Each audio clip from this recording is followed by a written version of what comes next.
വാത്മീകി മഹർഷിയുടെ രാമായണം മലയാളത്തിലേക്ക് തർജ്ജമ ചെയ്ത് എഴുത്തച്ഛൻ രചിച്ച കൃതിയാണ് അധ്യാത്മരാമായണ കിളിപ്പാട്ട് എന്ന് നമ്മൾ കഴിഞ്ഞ ക്ലാസ്സിൽ പഠിച്ചു. നമുക്ക് പഠിക്കാനുള്ള ആദ്യ അധ്യായം ഈ അധ്യാത്മരാമായണ കിളിപ്പാട്ട് എന്ന കൃതിയിലെ ബാലകാണ്ഡത്തിൽ നിന്ന് എടുത്തിട്ടുള്ള സീതാ സ്വയംവരം എന്ന ഭാഗം. ആ വ്യക്തിക്ക് സീതയെ വിവാഹം ചെയ്യാം എന്നതാണ് വ്യവസ്ഥ. ആ സമയത്ത് വിശ്വാമിത്രനോടൊപ്പം ശ്രീരാമനും ലക്ഷ്മണനും ശിവന്റെ വില്ലായ ത്രയംബകം കാണുക എന്ന ആഗ്രഹത്തോടെ ജനകരാജസന്നിധിയിൽ എത്തി. ഈ സ്വയംവരത്തിൽ പങ്കെടുത്ത ശ്രീരാമൻ മറ്റു അയൽരാജ്യങ്ങളിൽ നിന്നെത്തിയ രാജാക്കന്മാർക്ക് ആർക്കും തന്നെ എടുത്ത് ഉയർത്താൻ പോലും കഴിയാതിരുന്ന ത്രയംബക വില്ല് ശ്രീരാമനെടുത്ത് ഉലച്ച് ഒടിച്ച് വിജയം വരിക്കുന്നതാണ് സന്ദർഭം. വില്ലെടുക്കാമോ കുലച്ചിടാമോ വലിക്കാമോ ചൊല്ലുകെന്നതു കേട്ടു ചൊല്ലിനാൻ വിശ്വാമിത്രൻ. എല്ലാമാകുന്നതു ചെയ്താലും മടിക്കേണ്ട കല്യാണമിതുമൂലം വന്നുകൂടിയിടുന്നുണ്ടോ. ശ്രീരാമൻ വിശ്വാമിത്രനോട് ചോദിക്കുകയാണ്, വില്ലെടുക്കാമോ കുലയ്ക്കാമോ വലിക്കാമോ എന്ന് ശ്രീരാമൻ തന്റെ ഗുരുവായ വിശ്വാമിത്രനോട് അനുവാദം ചോദിക്കുന്നു.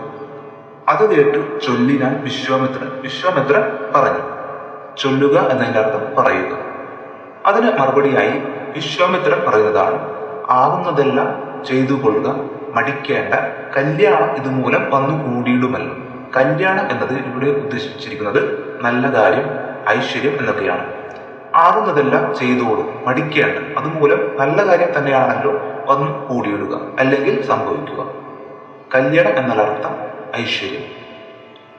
മന്ദഹാസവും പൂണ്ടോ രാഘവനതു കേട്ടു മന്ദം പോയി ചെന്നു നിന്നു കണ്ടിതു ചാപം. ജ്വലിച്ച തേജസ്സോടുമെടുത്തു വേഗത്തോടെ കുലച്ചു വലിച്ചുടൻ മുറിച്ചു ചിതശ്രമം. അത് കേട്ടിട്ട് രാഘവൻ, അതായത് ശ്രീരാമൻ, മന്ദഹാസം പൂണ്ട്. മന്ദഹാസം എന്ന് പറഞ്ഞാൽ പുഞ്ചിരി. മന്ദഹാസം പൂണ്ട് എന്ന് പറഞ്ഞാൽ പുഞ്ചിരിച്ചുകൊണ്ട് മന്ദം ചെന്ന് നിന്ന് കണ്ടിതു ചാപം. പതുക്കെ ചെന്ന് നിന്ന് ചാപം കണ്ടു. ചാപം എന്ന് പറഞ്ഞാൽ വില്ല്. രാഘവൻ അർത്ഥം ശ്രീരാമൻ, മന്ദഹാസം പുഞ്ചിരി, മന്ദം പതുക്കെ ചാപം വില്ല്. തേജസ് എന്ന് പറഞ്ഞാൽ ഐശ്വര്യം. ജ്വലിച്ച തേജസ്സോടെ എന്ന് പറഞ്ഞാൽ വില്ലെടുക്കുമ്പോൾ അദ്ദേഹത്തിൽ പ്രകടമായ ജ്വലിക്കുന്ന ഐശ്വര്യവും ഭാവമാറ്റങ്ങളുമാണ് കവി ഉദ്ദേശിച്ചിരിക്കുന്നത്. ജ്വലിച്ച തേജസ്സോടെ എടുത്തു വേഗത്തോടെ കുലച്ചു വലിച്ചുടൻ മുറിച്ചു ജിതശ്രമം. ശ്രീരാമൻ വേഗത്തിൽ വില്ലെടുത്ത് കുലച്ചു. വില്ലിന്റെ അടിയിൽ കെട്ടിയിരിക്കുന്ന ചരടിന്റെ അറ്റം മുകളിലെ അറ്റത്തിൽ കെട്ടി വില്ലെടുത്ത് ചരട് വലിച്ചു. അപ്പോൾ ആ വില്ല് രണ്ടായി മുറിഞ്ഞു. കുലച്ചു വലിച്ചുടൻ മുറിച്ചു ജിതശ്രമം. ജിതശ്രമം എന്നാൽ അനായാസം അഥവാ എളുപ്പത്തിൽ എന്നാണ് ഇവിടെ അർത്ഥം. ജിതശ്രമം എന്നാൽ വിജയിച്ച ശ്രമം എന്നും അർത്ഥമുണ്ട്. ജ്വലിച്ച എന്നതിന്റെ അർത്ഥം വർദ്ധിച്ച. തേജസ് ഐശ്വര്യം, ജിതശ്രമം അനായാസം എളുപ്പത്തിൽ. നിന്നരുളുന്ന നേരമേഴു ലോകങ്ങളും ഒന്നു മാറ്റൊലിക്കൊണ്ടു വിസ്മയപ്പെട്ടു ജനം. ഇടിവെട്ടിയിടും വണ്ണം വിൽമൊരിഞ്ഞൊച്ച കേട്ടു നടുങ്ങി രാജകന്മാരുരകങ്ങളെ പോലെ.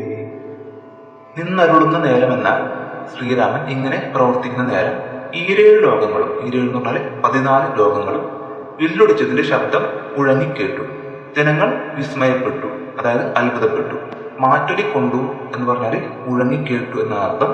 ഇടിവെട്ടിയിടും വണ്ണം വിൽമുറിഞ്ഞൊച്ച കേട്ടു എന്ന് പറഞ്ഞാൽ വില്ല് മുറിഞ്ഞപ്പോൾ ഇടിവെട്ടുന്ന പോലെ വലിയ ഒച്ച കേട്ട് നടുങ്ങി രാജാക്കന്മാരുരകങ്ങളെപ്പോൾ. അവിടെ എത്തിയ മറ്റു രാജാക്കന്മാർ നടുങ്ങി എന്ന് പറഞ്ഞാൽ ഞെട്ടി. ഉരകങ്ങളെ പോലെ, ഉരകങ്ങൾ എന്ന് പറഞ്ഞാൽ പാമ്പുകൾ. ഇടിവെട്ടിന്റെ ശബ്ദ തരംഗങ്ങൾ മൂലം പേടിച്ച് നടുങ്ങുന്ന പാമ്പുകളെ പോലെ രാജാക്കന്മാർ നടുങ്ങി.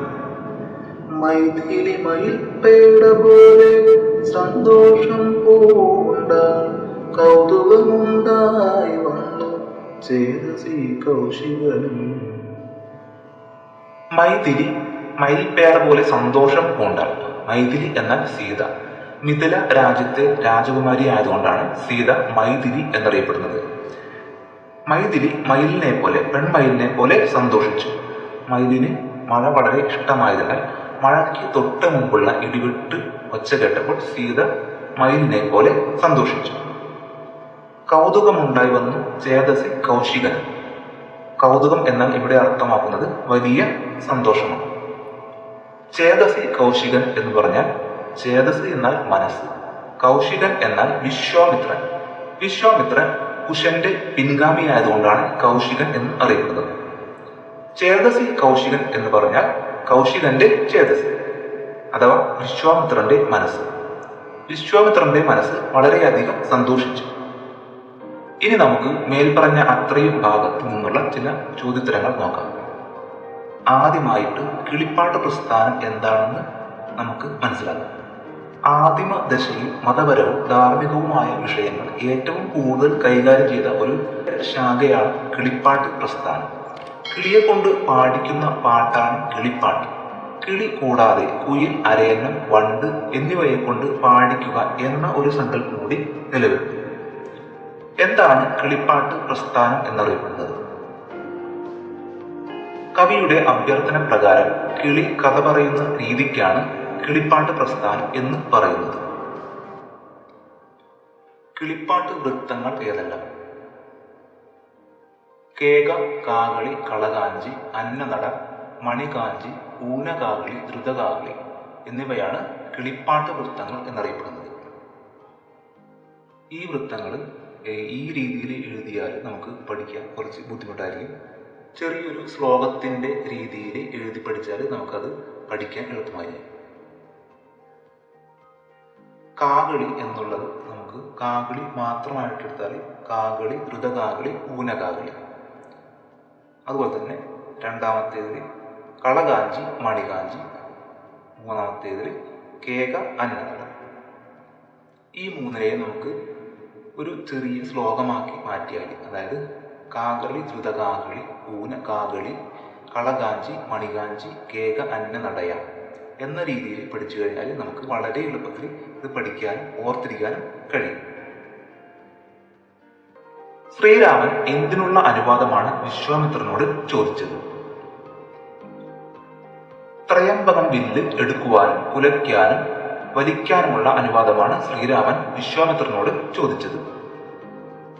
വില്ലെടുക്കാമോ, വലിക്കാമോ, കുലയ്ക്കാമോ എന്നുള്ള ശ്രീരാമന്റെ ചോദ്യത്തിന് വിശ്വാമിത്രൻ നൽകിയ മറുപടി എന്തായിരുന്നു? ആവുന്നതെല്ലാം ചെയ്തു കൊള്ളുക, ഐശ്വര്യം മാത്രമാണല്ലോ അതുമൂലം വന്നു ഭവിക്കുക എന്നായിരുന്നു വിശ്വാമിത്രന്റെ മറുപടി. ശ്രീരാമൻ ത്രയംബകം വില്ല് രണ്ടായി മുറിച്ചപ്പോൾ എന്തെല്ലാം സംഭവങ്ങളാണ് ഉണ്ടായത്? ഒന്ന്, വില്ല് മുറിഞ്ഞ ശബ്ദം ഈരേഴ് ലോകങ്ങളിൽ മുഴങ്ങി കേൾക്കുകയും ജനം വിസ്മയപ്പെടുകയും ചെയ്തു. രണ്ട്, രാജസന്നിധിയിൽ ഉണ്ടായിരുന്ന മറ്റു രാജാക്കന്മാർ ഉരകങ്ങളെ പോലെ നടുങ്ങി.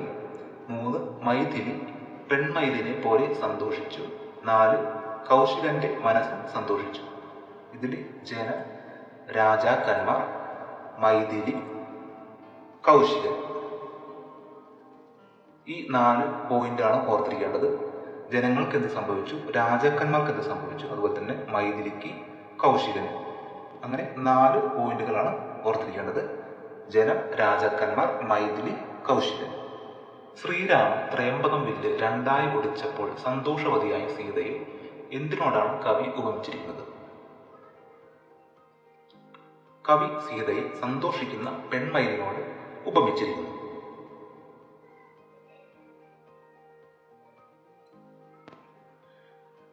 ശ്രീരാമൻ ത്രയംബകം വില്ല് രണ്ടായി ഒടിച്ചപ്പോൾ നടുങ്ങിയ രാജാക്കന്മാരെ എന്തിനോടാണ് കവി ഉപമിച്ചിരിക്കുന്നത്? ഇടിവെട്ടിന്റെ ഒച്ച കേട്ട് നടുങ്ങിയ ഉരകങ്ങളോടാണ് കവി രാജാക്കന്മാരെ ഉപമിച്ചിരിക്കുന്നത്.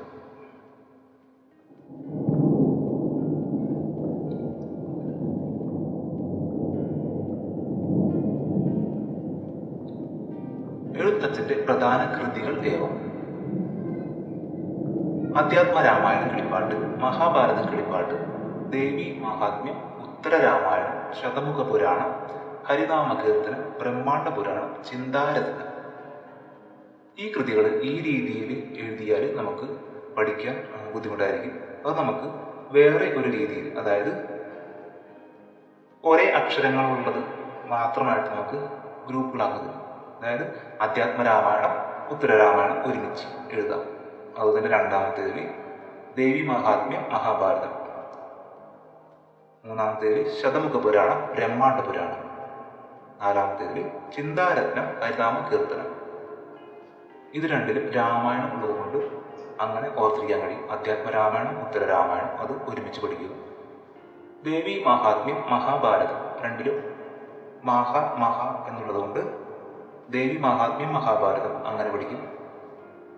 മൂന്നാമത്തേത് ശതമുഖ പുരാണം, ബ്രഹ്മാണ്ഡ പുരാണം രണ്ടിലും പുരാണം ഉള്ളതുകൊണ്ട് ശതമുഖ പുരാണം, ബ്രഹ്മാണ്ഡ പുരാണം എന്ന് പഠിക്കുക.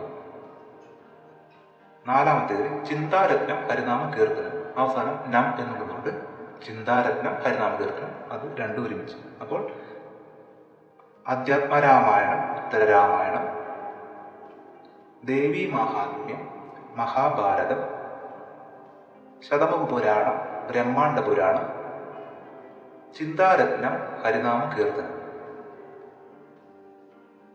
ഈ രീതിയിൽ പഠിക്കുകയാണെങ്കിൽ നമുക്ക് പഠിക്കുവാൻ ഓർത്തിരിക്കാൻ എളുപ്പമായിരിക്കും.